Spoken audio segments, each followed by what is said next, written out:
बहुजन Samajwadi Party, Congress, PDP, BJP, National Conference, कोई भी party उन्होंने नहीं छोड़ी है। और वो आदमी है, उस पर आप भरोसा नहीं कर सकते। जम्मू कश्मीर का कोई आदमी उसको सीरियस नहीं लेता।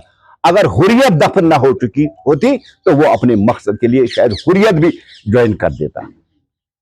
अब डिप्टी सीएम की बात को जम्मू कश्मीर के लोग कितना सीरियस लेते हैं, सारे जानते हैं। उनके लिए सिर्फ एक नाम सूट करता है, वो मिस्टर दलबदलू है। मिस्टर दलबदलू के इस स्टेटमेंट या उनकी बात को कोई जम्मू कश्मीर में सीरियस नहीं लेता। नेशनल कॉन्फ्रेंस मट रही पीडीपी के साथ कोalition में जम्मू कश्मीर में खाली 2.5 साल, और इन्हीं 2.5 सालों में हमने टेलीविजनों को ऑनलाइन कर दिया। ये एक सबसे बड़ी काम थी, पता ही नहीं चलता था कितने थे, कहां से किधर किधर है, हमने ऑनलाइन करके। और आपने देखा एलजी इंतजामिया में मिनिमम वेजेस का एक्ट जो वो उन्होंने लाया गया है। लेकिन जो ये डेलीवेजर्स है, डेलीवेजर्स को वोट नेशनल कॉन्फ्रेंस को इसलिए मिला था कि उनको परमिट करने का वादा किया था। उमर साहब जम्मू कश्मीर के चीफ मिनिस्टर है। डेलीवेजरों का वादा उसको याद रखना चाहिए, भूलना नहीं चाहिए। जाबिस का वादा जो उन्होंने किया था उसको भूलना चाहिए। अब टाइम कंज्यूमिंग के लिए पहले 6 महीने, अब मुझे लगता है कि अभी भी रिपोर्ट नहीं आई। टाइम कंज्यूमिंग के लिए उमर साहब और कोई नया टैक्टिक खेलेगा ताकि डेलीवेजरों को फिर रोका जा सके। अल्ताफ साहब, आपने कहा मिला हमें 2.5 साल मिले भारतीय जनता पार्टी को, और 5 बार, ये तो 50 साल हो गए हैं नेशनल कॉन्फ्रेंस को।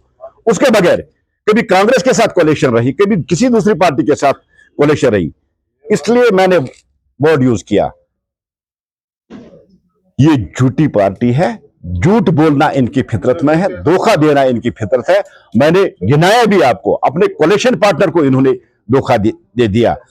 जिन्होंने 1975 में इनको सीएम दे दिया, उनको धोखा दिया। तो आम लोगों की बात नहीं है, झूठ बोलना इनकी फितरत में, झूठ बोलना इनकी आदत है। ये कभी झूठ नहीं छोड़ेगी। देखिए, बड़ा इंपॉर्टेंट क्वेश्चन है। कोई कहता है कि फलानी पार्टी बीजेपी के साथ मिली हुई है, कोई कहता है फलानी पार्टी बीजेपी के साथ मिली है, तीसरी पार्टी कहती है ये बीजेपी के साथ मिली हुई है। क्वेश्चन है, क्या बीजेपी इनको अपने साथ लेना चाहता है? नहीं, इनमें से किसी को भारतीय जनता पार्टी अपने साथ लेके नहीं चलेगी। भारतीय जनता पार्टी अपने आप में सक्षम है। भारतीय जनता पार्टी अपोजिशन में बैठेगी, लेकिन इन पार्टियों के साथ नहीं चलेगी।